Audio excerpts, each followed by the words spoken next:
berkaitan dengan salat khusyuk. Di dalam Al-Quran, surat Al-Mu'minun menyebutkan qad aflaha mu'minun, sungguh beruntung orang yang beriman, alladzina hum fi sholatihim khashi'un, yaitu mereka yang sholatnya khusyuk. Di dalam surat Al-Mu'minun ini, sholat khusyuk menjadi salah satu faktor sehingga seseorang itu beruntung. Tapi ternyata di ayat yang lain sebaliknya, ketika seseorang itu sholatnya tidak khusyuk, lalai. Di dalam surat Al-Ma'un, fawailul lil musholin, kecelakaan bagi orang yang sholat, alladzina hum an sholatihim sahun, yaitu mereka yang sholatnya sahun, lalai atau tidak khusyuk.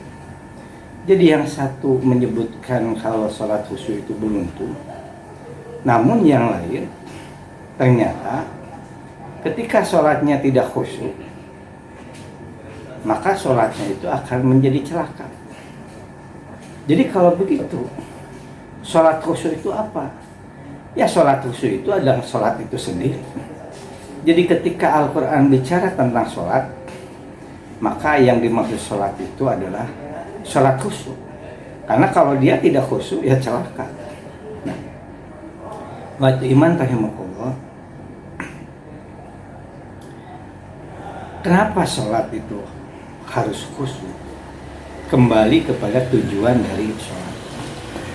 Di dalam surat Toha ayat 14, Allah menyatakan, innani anallahu la ilaha illa ana, sesungguhnya aku ini adalah Allah, la ilaha illa ana, tidak ada ilah, tidak ada sesembahan kecuali aku. Fa'budni, maka mengabdilah kepadaku, sembahlah aku. Wa aqimis sholah li dzikri, dan dirikanlah sholat untuk mengingatiku. Jadi artinya sholat itu didirikan dalam rangka untuk mengingat Allah, dalam rangka ia semakin memahami siapa Allah. Ketika ia berdiri dalam sholatnya, ketika ia ruku, ketika ia sujud, ketika ia membaca bacaan sholatnya, apakah itu dalam bentuk zikir, apakah itu dalam bentuk doa, semakin terasa siapa Allah itu. Bahkan sebetulnya kesadaran akan siapa Allah dimulai dari sejak awal pertama kali ayat turun. Surat Al-Alaq ayat 1-5, terutama ayat 1-3 yang berkaitan dengan siapa Allah dan siapa diri. Iqra bismi rabbik, bacalah bismi rabbik, dengan nama Rabbmu, alladzi khalaq, yang dia telah menciptakan, khalaqal insana min 'alaq, dan telah menciptakan manusia dari segumpal darah. Jadi ternyata di awal ayat yang disampaikan atau diwahyukan mengarahkan agar manusia menyadari siapa Allah yang menciptakan semua apa yang ada. Artinya apa yang ada ini tidak terjadi dengan ujug-ujug. Dan siapa diri yang diciptakan oleh Allah awalnya dari segumpal darah, sehingga akhirnya manusia punya kemampuan, punya kekuatan, punya kecerdasan. Itu semua karena pemberian Allah. Nah, ketika manusia diarahkan agar manusia menyadari siapa Allah dan siapa dia, siapa diri, siapa manusia itu, maka dengan kesadaran itu manusia itu akan mencari Allah, akan mencari Tuhan. Dia akan kembali kepada Allah, dia akan mengikuti tuntunan Allah, maka dia akan menjalani hidupnya sesuai dengan tuntunan Allah, bismi rabbik, orientasinya untuk Allah, orientasinya dalam rangka melaksanakan perintahnya, orientasi hidupnya dalam rangka mengharap ridhonya, atau singkatnya hidupnya dalam rangka beribadah kepada Allah. Nah, ketika ia menumbuhkan kesadaran siapa Allah dan siapa diri. Ikhwati iman rahimakumullah.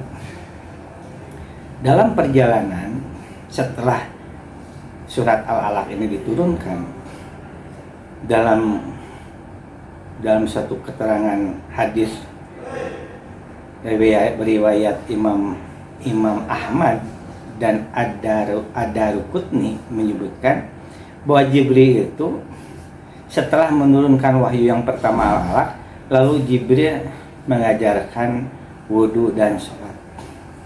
Walaupun sholat yang dijalani pada waktu itu berbeda dengan sholat setelah Isra Mi'raj, yang konon katanya sholat itu pagi dan sore 2 rakaat, namun ada rukunya, ada sujudnya.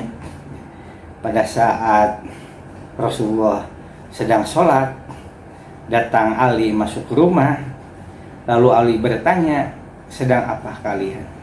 Lalu Rasulullah menjawab, kami sedang sholat, kami sedang sujud kepada yang menciptakan langit dan bumi. Jadi dari awal sudah ada yang namanya sholat.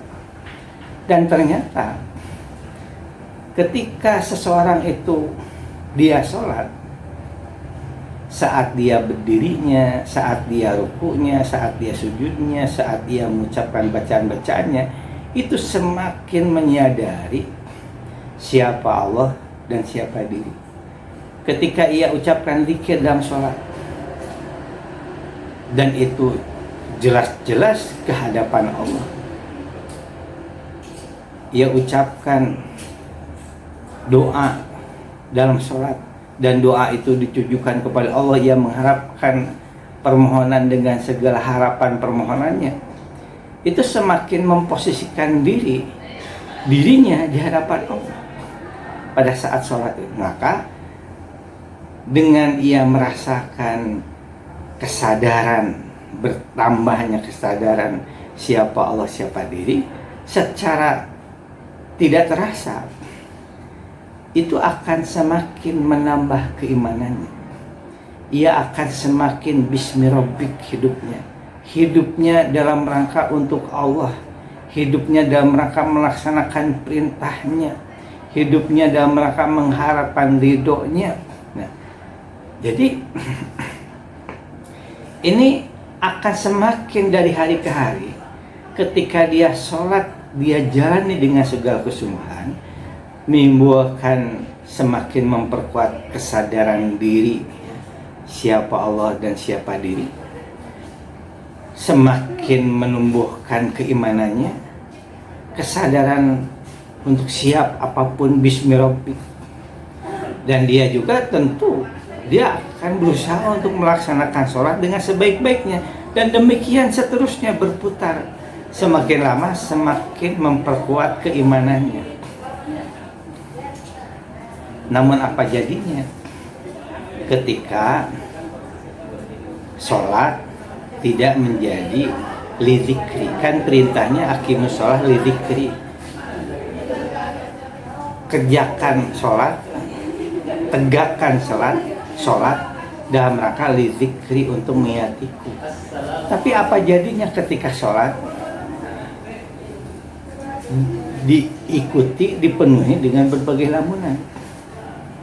Ketika takbirnya dia tidak menjadi pengingat kepada Allah, pada saat ia membaca bacaan dalam sholatnya tidak menjadi pengingat terhadap Allah. Karena apa? Karena pikirannya dipenuhi dengan lamunan.